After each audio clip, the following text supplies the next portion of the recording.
sɛbɛnna fana ko a kan ka fɔ mɔgɔw bɛɛ ye yɔrɔ bɛɛ ko mɔgɔ dara ne la ni la saya tɛ se o tigi ma nga a na ɲɛnamaya bada sankolo la.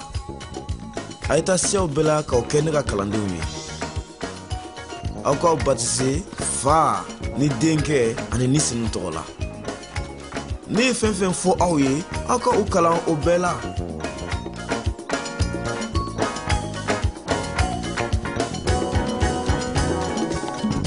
Ne na to aw fɛ don o don fo ka nin diɲɛ ban. Galilikaw, munna aw bɛ sankolo filɛ? Yesu taara sankolo la. Nka don dɔ la a bɛ kɔsegi ka na ni cogo yɛrɛ de la i ko a ye a tatɔla ye sankolo kɔnɔ cogo min. A y'i jɔ.